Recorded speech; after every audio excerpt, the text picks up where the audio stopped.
DD किसान, बदलते भारत की शान।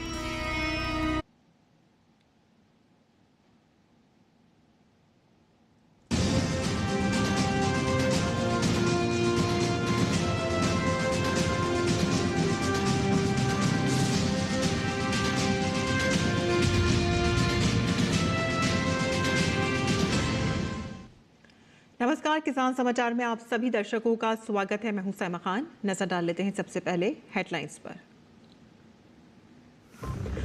प्रधानमंत्री नरेंद्र मोदी कल मुंबई में भारत समुद्री सप्ताह 2025 में ग्लोबल मैरीटाइम लीडर्स कॉन्क्लेव को करेंगे संबोधित। वैश्विक समुद्री पारिस्थितिकी तंत्र के भविष्य, सतत समुद्री विकास, हरित नौवहन और समावेशी नीली अर्थव्यवस्था रणनीतियों पर विचार विमर्श के लिए एक प्रमुख मंच प्रदान करेगा ये कॉन्क्लेव।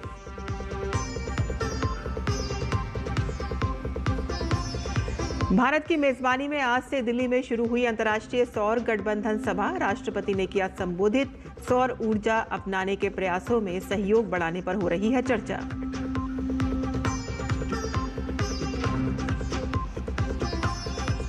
केंद्रीय गृह मंत्री अमित शाह ने सोमवार को मुंबई में भारत समुद्री सप्ताह 2025 का किया उद्घाटन। महाराष्ट्र की मत्स्य सहकारी समितियों को सौंपी गहरे समुद्र में मछली पकड़ने वाली नावें।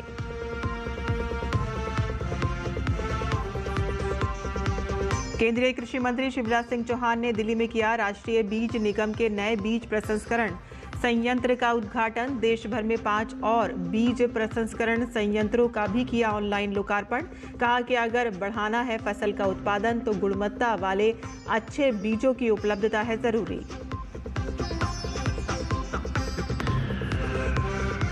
चक्रवात मोंथा आज होगा प्रबल। मछलीपट्टनम और काकीनाडा के बीच रात में तट से टकराने की संभावना। आंध्र प्रदेश, उड़ीसा समेत अन्य राज्यों में भारी बारिश की चेतावनी। अलर्ट पर केंद्र और राज्य सरकार। समाचार विस्तार से। प्रधानमंत्री नरेंद्र मोदी कल मुंबई में होंगे और वह भारत समुद्री सप्ताह 2025 में मैरीटाइम लीडर्स कॉन्क्लेव को संबोधित करेंगे और ग्लोबल मैरीटाइम सीईओ फोरम की अध्यक्षता करेंगे। भारत समुद्री सप्ताह 2025 का प्रमुख आयोजन ग्लोबल मैरीटाइम सीईओ फोरम वैश्विक समुद्री कंपनियों के सीईओ, प्रमुख निवेशकों, नीति निर्माताओं, नव प्रवर्तकों और अंतर्राष्ट्रीय साझेदारों को वैश्विक समुद्री पारिस्थितिकी तंत्र के भविष्य पर विचार विमर्श के लिए एक मंच पर लाएगा। ये फोरम सतत समुद्री विकास, लचीली आपूर्ति श्रृंखलाओं, हरित नौवहन और समावेशी नीली अर्थव्यवस्था रणनीतियों पर संवाद के लिए एक प्रमुख मंच के रूप में कार्य करेगा। महासागरों का एकीकरण, एक समुद्री विजन विषय के तहत 27 से 31 अक्टूबर तक चलने वाला IMW 2025 वैश्विक समुद्री केंद्र और नीली अर्थव्यवस्था में अग्रणी के रूप में उभरने के लिए भारत के रणनीतिक रोड मैप को प्रदर्शित करेगा। IMW 2025 में 85 से अधिक देशों की भागीदारी है, जिसमें 1 लाख से अधिक प्रतिनिधि, 500 से अधिक प्रदर्शक और 350 से अधिक अंतर्राष्ट्रीय वक्ता शामिल हैं। राष्ट्रपति द्रौपदी मुर्मू ने आज नई दिल्ली के भारत मंडपम में 8वें अंतर्राष्ट्रीय सौर गठबंधन ISA सम्मेलन में मुख्य भाषण दिया। नवीन एवं नवीकरणीय ऊर्जा मंत्री प्रहलाद जोशी ने भी ISA के उद्घाटन सत्र को संबोधित किया और इस 4 दिवसीय वैश्विक आयोजन में दुनिया भर के 124 देश और 40 से अधिक मंत्री भाग ले रहे हैं। ये सम्मेलन वैश्विक समुदाय को सहयोग को मजबूत करने और एक उज्जवल और टिकाऊ भविष्य के लिए सौर ऊर्जा को अपनाने में तेजी लाने के लिए एक साथ लाया है। सम्मेलन के सत्रों के दौरान सदस्य देश इस दिशा में हुई प्रगति की समीक्षा करेंगे, चुनौतियों के समाधान पर चर्चा करेंगे और सभी तक किफायती और सौर ऊर्जा पहुंचाने के लक्ष्य की दिशा में कार्यों के समन्वय पर विचार विमर्श करेंगे।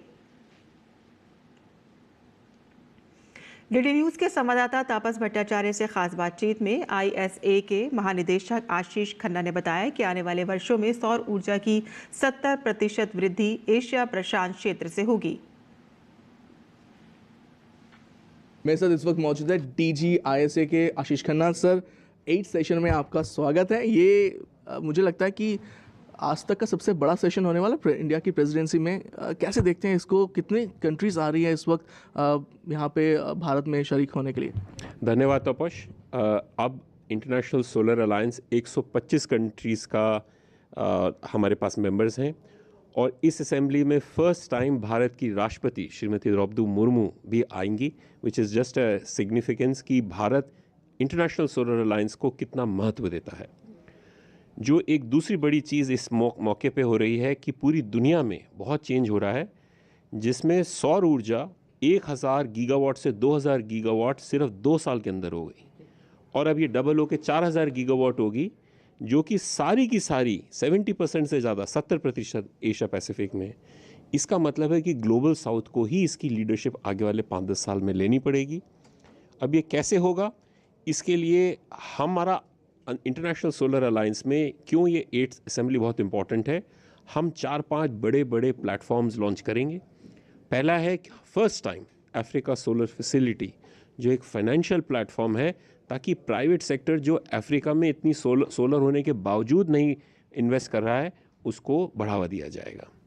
दूसरा, one sun one world one grid, जो माननीय प्रधानमंत्री मोदी जी ने शुरू में एक ड्रीम दिखा था, अब उसको हकीकत में करने का समय आ गया है। उसका एक सेक्रेटेरिएट इंटरनेशनल सोलर अलायंस में इस साल शुरू होगा और फिर हम ये देखेंगे कि हर कॉन्टिनेंट को, ईस्ट एशिया को साउथ एशिया, साउथ एशिया को मिडिल ईस्ट के साथ, मिडिल ईस्ट को अफ्रीका और यूरोप के साथ कनेक्ट करने में अब आगे क्या समस्याएं हैं और कैसे ये होगा। और सिमिलरली टेक्नोलॉजी, ग्लोबल साउथ की क्या ज़रूरतें हैं, तो हम एक टेक्नोलॉजी पॉलिसी और रोड मैप नया वर्टिकल खोल के फिर हम ये देखेंगे कि कैसे नई नई टेक्नोलॉजीज ग्लोबल साउथ के लिए हो सकती हैं। फाइनली हर कंट्री आप ये देखेंगे बोलेगी कि हमें अपनी कैपेसिटी चाहिए जी। तो उसके लिए इंडिया, जिसमें इतना ह्यूमन कैपिटल है, इससे बढ़िया जगह हो ही नहीं सकती। तो 17 कंट्रीज़ के अपने सेंटर्स हमने उनकी यूनिवर्सिटीज़ में खोले हैं। अब हम उनको इंडिया की ग्लोबल कैपेबिलिटी सेंटर से खोल के यूट्यूब चैनल, AI सेंटर्स के थ्रू ऑनलाइन ट्रेनिंग्स का काम। आप बताना चाह रहे हैं कि भारत से पूरे विश्व को अब एजुकेशन दी जाएगी, एक तरह से इंफॉर्मेशन दी जाएगी।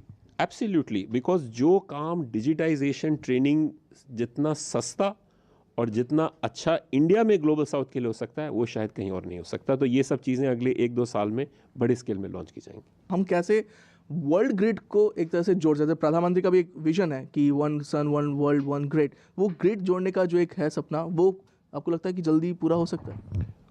उसमें जो ज़्यादा इम्पोर्टेंट बात है वो ये है कि जो कॉन्टिनेंट्स आपस में कनेक्ट हो रहे हैं और कनेक्ट होंगे, वो उसकी स्पीड को कैसे बढ़ाया जा सकता है। तो ऑलरेडी अफ्रीका और मिडिल ईस्ट कनेक्ट होना शुरू हो गए हैं, अफ्रीका और यूरोप कनेक्ट होना शुरू हो गए हैं। इंडिया ने ऑलरेडी नेपाल, बांग्लादेश, भूटान, इन सब से कनेक्शन कर लिया, म्यांमार से कर लिया है, श्रीलंका से बात कर रहा है, सिंगापुर से बात कर रहा है, मिडिल ईस्ट से बात कर रहा है। तो ये एक ऐसा चीज़ है जिसके ऊपर मोमेंटम आ चुका है। अब इस मोमेंटम को कंट्रीज़ को और लाके जल्दी से जल्दी करने में ये हमारा ओसोवॉक सेक्रेटेरिएट का काम है। ये आइडिया जिसका समय आ चुका है, बिल्कुल, ये एक ड्रीम है फॉर जिसके लिए रियलिटी का टाइम आ गया है। तो ये थे DG इंटरनेशनल सोलर अलायंस के आशीष खन्ना, जो बता रहे थे कि कितना महत्वपूर्ण है वन सन वन वर्ल्ड और वन ग्रिड। ये जो सपना प्रधानमंत्री नरेंद्र मोदी ने देखा था, विजन था उनका, वो अब जल्दी साकार होने वाला है। कैंपस से संतिल के साथ मैं तापस भट्टाचार्य, दूरदर्शन समाचार, दिल्ली। और केंद्रीय गृह मंत्री अमित शाह ने मुंबई में भारत समुद्री सप्ताह 2025 का उद्घाटन किया और इस अवसर पर अमित शाह ने महाराष्ट्र की मत्स्य सहकारी समितियों को गहरे समुद्र में मछली पकड़ने वाली 2 नावें ट्रॉलर सौंपी। और इस दौरान उन्होंने बताया कि अभी 14 और ट्रॉलर मछुआरा समुदाय को दिया जाना है, जबकि अगले 5 साल में केंद्र और राज्य सरकार दोनों मिलकर 200 नावें मछुआरा समुदाय को देंगी। और साथ ही इन नावों से मछली पकड़ने और बिक्री से होने वाला लाभ सहकारिता के माध्यम से सीधे मछुआरा समुदाय को मिलेगा। गृह मंत्री अमित शाह ने कहा कि हमारा राष्ट्र तभी समृद्ध हो सकता है कि जब परिवार आत्मनिर्भर बने, और इसका प्रयास सहकारिता विभाग की ओर से किया जा रहा है। सहकारिता मत्स्य पालन में भी हमारे मत्स्य पालन करने वाले सभी भाइयों बहनों के जीवन का आधार बने, इस दिशा में हम आगे बढ़ रहे हैं। 2014-15 में भारत का कुल मत्स्य संपदा का उत्पादन 102 लाख टन था, आज बढ़कर 195 लाख टन तक पहुंचा है। डोमेस्टिक उत्पादन 67 लाख टन था और अब 147 लाख टन 147 लाख टन पहुंचा है और मैरीटाइम उत्पादन 35 लाख से बढ़कर 47 लाख टन पहुंचा है। केंद्रीय कृषि एवं किसान कल्याण मंत्री शिवराज सिंह चौहान ने राजधानी दिल्ली के पूसा परिसर में राष्ट्रीय बीज निगम NSC के नए बने अत्याधुनिक सब्जी एवं पुष्प बीज प्रसंस्करण संयंत्र एवं पैकिंग इकाई का उद्घाटन किया और इसके अलावा उन्होंने बरेली, धारवाड़, हासन, सूरतगढ़ और रायचूर में बने NSC के 5 बीज प्रसंस्करण संयंत्रों का भी ऑनलाइन तरीके से लोकार्पण किया। और इस मौके पर केंद्रीय कृषि मंत्री ने कहा कि अगर फसलों का उत्पादन बढ़ाना है तो उसके लिए गुणवत्ता वाले बीजों की उपलब्धता जरूरी है। उन्होंने कहा कि पिछले 63 सालों से बीज विकास निगम इस काम को पूरी कर्मठता के साथ कर रहा है और साथ ही उन्होंने बताया है कि कृषि और किसान कल्याण मंत्रालय जल्द ही सीड एक्ट लाएगा जिससे नकली बीजों की बिक्री पर रोक लगाई जा सकेगी। भारतीय बीज विकास निगम की पूरी टीम को बधाई देता हूं।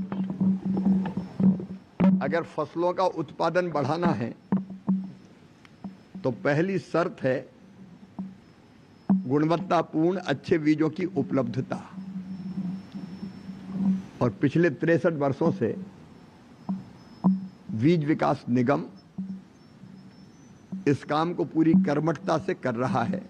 अच्छा बीज किसानों को मिले इसकी भरपूर कोशिश करनी चाहिए और हमने ये भी तय किया है कृषि विभाग ने कि एक नया सीड एक्ट हम लेके आएंगे जिसमें वो लोग जो घटिया बीज बेचने का प्रयत्न करते हैं उनके खिलाफ कड़ी और बड़ी कार्रवाई भी की जा सके। केंद्रीय कृषि मंत्री ने इस अवसर पर कृषि विज्ञान के छात्रों को भी संबोधित किया। अब वो समय आ गया है कि हम एग्रीकल्चर यूनिवर्सिटीज कॉलेजेस की ग्रेडिंग करें, ग्रेडिंग, और उसके कुछ पैमाने तय किए जाएं, कुछ मापदंड बनाए जाएं, कहां कैसी पढ़ाई हो रही है पता तो चले, जो अच्छा करे उसकी पीठ थपथपाई जाए, उसका नाम हो और दूसरे उसके लिए प्रेरित हो। केंद्रीय कृषि मंत्री ने कहा कि हमारे कृषि विश्वविद्यालयों और कॉलेजों का कोर स्पेशलाइजेशन होना चाहिए और अब समय आ गया है कि हम best horticulture college, best animal husbandry college और जैसी पहचान स्थापित करें और इस पर हमें तुरंत काम करना चाहिए। तो बच्चों को पता रहे कि अगर इस चीज को पढ़ना है तो कौन सा कॉलेज बेहतर है। सब हम चिन्हित कर सकते हैं यूनिवर्सिटीज को, कॉलेजेस को, इसका स्पेशलाइजेशन ये है और यहाँ इस चीज को और हम बढ़ाएंगे ताकि बच्चों को मौका मिल जाए कि मुझे कौन से कॉलेज में पहुंचना चाहिए, हर एक की बेहतर पहचान। हम लोग IIT बॉम्बे कंप्यूटर साइंस के लिए जानते हैं, IIT रुड़की सिविल इंजीनियरिंग के लिए जानते हैं, तो हमारा कोर स्पेशलाइजेशन क्यों नहीं होना चाहिए? उस पर मुझे लगता है काम करने की जरूरत है। कम जगह, कम समय और कम लागत में अगर आप अच्छी आमदनी हासिल करना चाहते हैं तो कृषि का नया तरीका माइक्रो ग्रीन खेती आपके लिए नए दरवाजे खोल रही है। कम समय में तैयार होने वाली पोषण से भरपूर ये हरी फसल किसानों के लिए कैसे नई उम्मीद बन रही है, बता रहे हैं हमारे सहयोगी शमीम अख्तर। खेती का जिक्र आने पर ही हम एकड़ों जमीन और लहलहाती फसलों की कल्पना करने लगते हैं, लेकिन अब खेती सिर्फ पारंपरिक तरीकों तक ही सीमित नहीं है। लोग अब एक कमरे में भी सब्जी उगाकर अच्छा मुनाफा कमा रहे हैं। माइक्रोग्रीन्स भी ऐसी ही फसल है जिसे कम समय और कम जगह में आसानी से उगाया जा सकता है। ये एक ऐसी नई तकनीक है जिसमें छोटे पौधों से बड़ी कमाई होती है। माइक्रोग्रीन्स छोटे छोटे हरे पौधों के अंकुर होते हैं जिन्हें बीज से उगाकर 7 से 10 दिन के अंदर ही 2 से 3 इंच लंबा होने पर काट लिया जाता है। छोटे आकार के बावजूद इनमें विटामिन्स, मिनरल्स और पोषक तत्वों की मात्रा पूरी तरह से विकसित पौधों से कई गुना ज्यादा होती है। इसमें विटामिन ए, सी, ई, के, आयरन, पोटेशियम और एंटीऑक्सीडेंट्स बहुत मात्रा में पाए जाते हैं। पोषक तत्वों से भरपूर होने के कारण ये सुपरफूड भी माने जाते हैं। इसका इस्तेमाल सलाद, सूप, सैंडविच और गार्निशिंग में किया जा रहा है। लिहाजा इनकी मांग होटलों और रेस्टोरेंटों में लगातार बढ़ती जा रही है और इससे बढ़ रही है किसानों की आमदनी। अर्बन एग्रीकल्चर जो हम शहरी लोग हैं उनके यहाँ पास समय कम है, जगह कम है। ऐसे हम किचन में ही हम अपना खाना बना रहे हैं, हमने वहीं पे इसको लगा दिया ट्रे में और वहीं से कट कर खाने के ऊपर हमने डाल के खा लिया। ये है तो शहरी लोगों के लिए बहुत अच्छा है ये। और जनरली जिन्हें आजकल क्या हो रहा है, हमें न्यूट्रिशन नहीं मिल रहा है, मोस्ट इम्पॉर्टेंट वेजिटेरियंस के लिए। अब वेजिटेरियंस की भी हम बात करें तो अगर चूँकि केमिकल पेस्टिसाइड इतना ज़्यादा यूज़ हो रहा है तो हम लोग भी वही केमिकल्स खा रहे हैं। वो एक एट द एंड ऑफ मतलब एक समय पे आके वो बहुत नुकसान कर रहा है। तो हमें कहीं ना कहीं अपनी लाइफ को ऐसे बैलेंस करना है कि हमें चीज़ों को हमारी हेल्थ भी सही रहे और न्यूट्रिशन भी सही रहे। माइक्रोग्रेन्स एक लाभदायक कृषि व्यवसाय है जिसमें शुरुआती लागत कम और मुनाफा ज्यादा होता है, क्योंकि इसमें न खेत की जरूरत होती है और न ही भारी मशीनों की।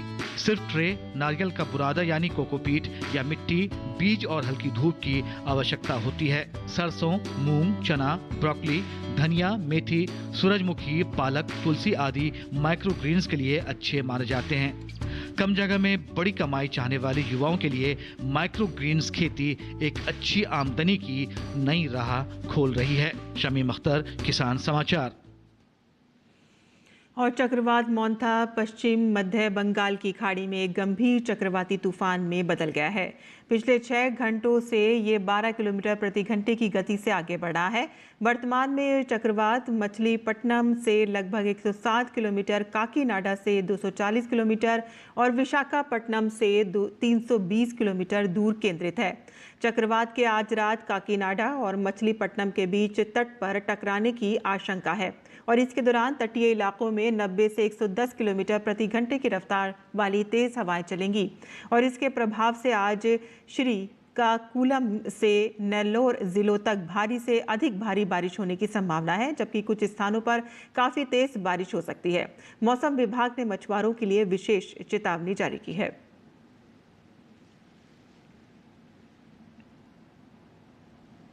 और किसान समाचार में आइए अब जान लेते हैं देश भर की मंडियों का भाव।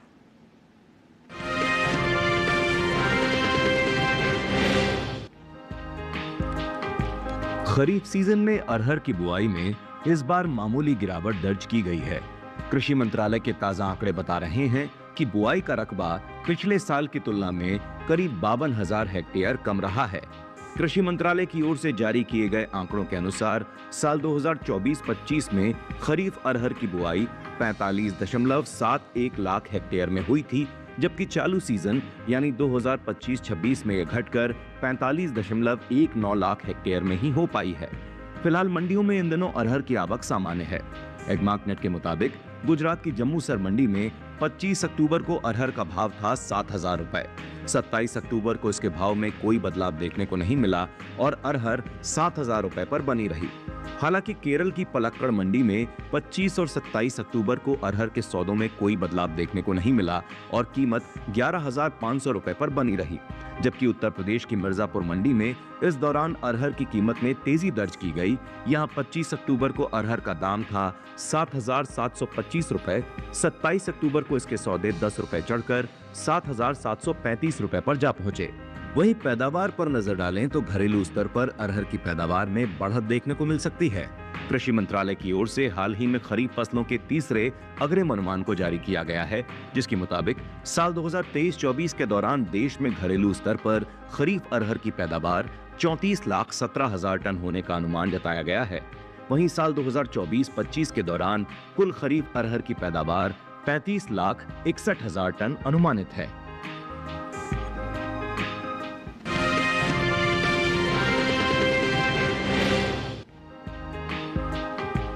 मंडियों में बाजरे की आवक सामान्य बनी हुई है। हाजिर भाव की बात करें तो एगमार्कनेट के मुताबिक गुजरात की जम्मूसर मंडी में 25 अक्टूबर को बाजरे का भाव था 2,600 रुपए। 27 अक्टूबर को इसके भाव में कोई बदलाव देखने को नहीं मिला और बाजरा 2,600 रुपए पर बना रहा। राजस्थान की बस्सी मंडी में इस दौरान बाजरे की कीमत में तेजी दर्ज की गई। 25 अक्टूबर को यहां बाजरे का दाम था 2306 रुपए। 27 अक्टूबर को इसके सौदों में 25 रुपए की बढ़त हुई, जिसके बाद बाजरा पहुंच गया 2331 रुपए पर। राज्य की ही सूरतगढ़ मंडी में बाजरे के भाव को देखें तो यहां 25 अक्टूबर को बाजरे की कीमत रही 2085 रुपए। 27 अक्टूबर को इसके सौदे 10 रुपए गिरे, जिसके बाद दाम हो गया 2075 रुपए। उत्तर प्रदेश की मंडियों पर नजर डालें तो यहां की चौबेपुर मंडी में सप्ताह के पहले दिन हाइब्रिड बाजरे का भाव रहा 2775 रुपए। फतेहाबाद मंडी में भाव रहा 2200 रुपए। टूंडला मंडी में हाइब्रिड बाजरा बिका 2275 रुपए पर, जबकि खैरागढ़ मंडी में देसी बाजरे के सौदे हुए 2050 रुपए पर। बाजरे की बुआई की बात करें तो इस साल इसमें मामूली गिरावट देखने को मिली है। कृषि मंत्रालय की ओर से जारी किए गए आंकड़ों के अनुसार साल 2024-25 में खरीफ बाजरे की बुआई 67,96,000 हेक्टेयर में हुई थी, जबकि चालू वित्त वर्ष 2025-26 में यह घटकर 67,89,000 हेक्टेयर रह गई है। यानी पिछले साल की तुलना में इस बार लगभग 7,000 हेक्टेयर बुआई पीछे चल रही है।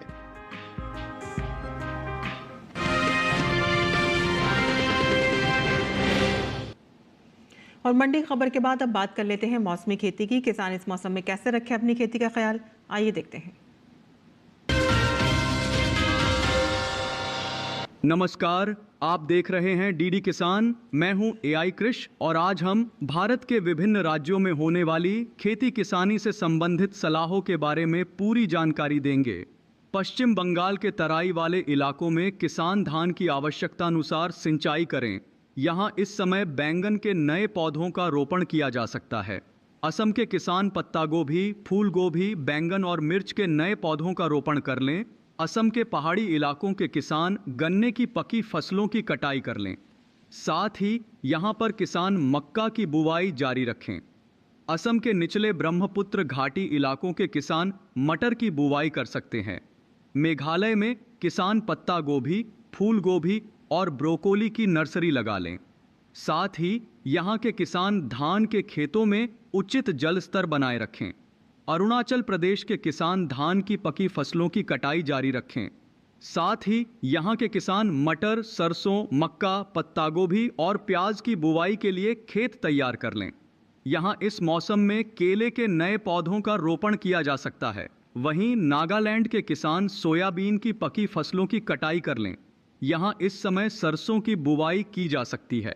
मणिपुर में किसान धान, उड़द, अदरक और हल्दी की पकी फसलों की कटाई और खुदाई का काम कर लें। मिजोरम के किसान धान की कटाई के बाद उस जमीन पर मक्का की बुवाई के लिए खेत तैयार कर लें। साथ ही यहाँ के किसान सोयाबीन के खेतों में उचित जल निकासी की व्यवस्था बनाए रखें। त्रिपुरा में किसान तिल की बुवाई कर लें। साथ ही यहाँ के किसान धान के खेतों को खरपतवार से मुक्त रखने के उपाय कर लें। इसी तरह कृषि और किसानों से जुड़ी हर महत्वपूर्ण जानकारी के लिए हमारे साथ जुड़े रहिए और देखते रहिए डीडी किसान। धन्यवाद।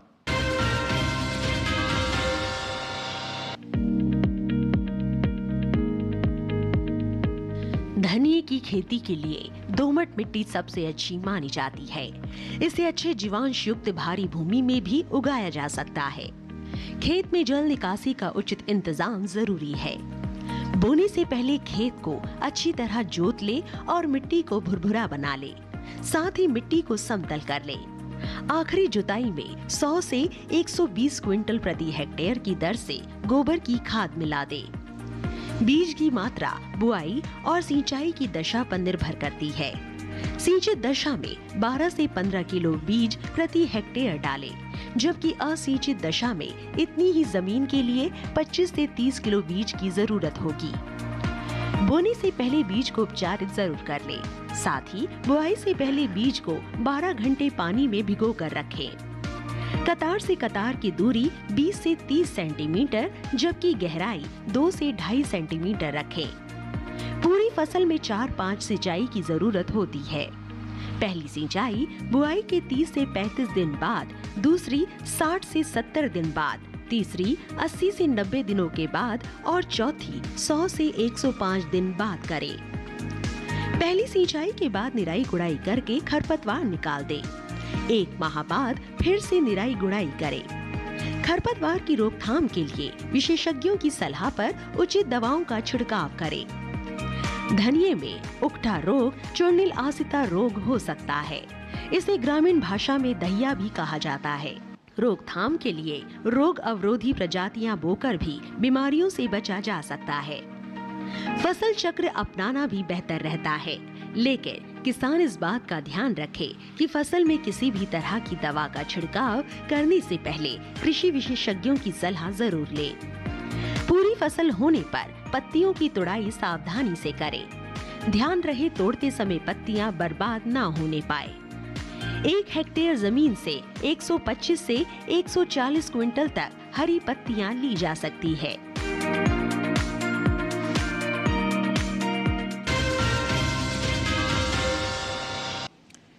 और खेती किसानी के साथ साथ आइए अब नजर डाल लेते हैं कुछ और महत्वपूर्ण खबरों पर। खास खबर में उपराष्ट्रपति सीपी राधाकृष्णन सेशल्स के 2 दिन के दौरे के बाद स्वदेश लौटे। वे तमिलनाडु के कोयम्बटूर उतरे और आज से उनका 3 दिन का तमिलनाडु का दौरा है। बिहार विधानसभा चुनाव में पूरी ताकत लगाने वाले प्रशांत किशोर को लेकर नया विवाद सामने आया है। प्रशांत किशोर 2 राज्यों के वोटर निकले हैं। बिहार और पश्चिम बंगाल दोनों जगहों की वोटर लिस्ट में उनका नाम दर्ज है। देश में आतंकी गतिविधियों की रोकथाम के लिए जांच एजेंसियां बड़े स्तर पर तलाशी अभियानों में जुटी हुई हैं और कुछ ही दिनों पहले 9 अक्टूबर को पुणे में आतंकवाद से जुड़े एक मामले में अब तक एक संदिग्ध आतंकी को गिरफ्तार किया है। भारतीय नौसेना के स्वदेशी रूप से निर्मित सर्वेक्षण पोत इक्षक के कलगी यानी के क्रेस्ट का अनावरण किया गया और इक्षक के 6 नवंबर को नौसेना बेस कोच्चि में शामिल किया जाना है। मौजूदा महिला राष्ट्रीय champion Anahat Singh Canada open squash tournament के क्वार्टर फाइनल में पहुंच गई हैं। भारत की 17 वर्षीय स्टार खिलाड़ी ने विश्व के 20वें नंबर की खिलाड़ी मेलिसा अल्वेस को 3-1 से मात दी। भारतीय पहलवान सुजीत कलकल ने सर्बिया के नोवी साद में आयोजित अंडर 23 सीनियर विश्व कुश्ती चैंपियनशिप में देश के लिए पहला स्वर्ण पदक जीता है। सुजीत ने पूरे टूर्नामेंट में शानदार प्रदर्शन किया। और किसान समाचार में आज के लिए बस इतना ही। अनुमति दें। नमस्कार।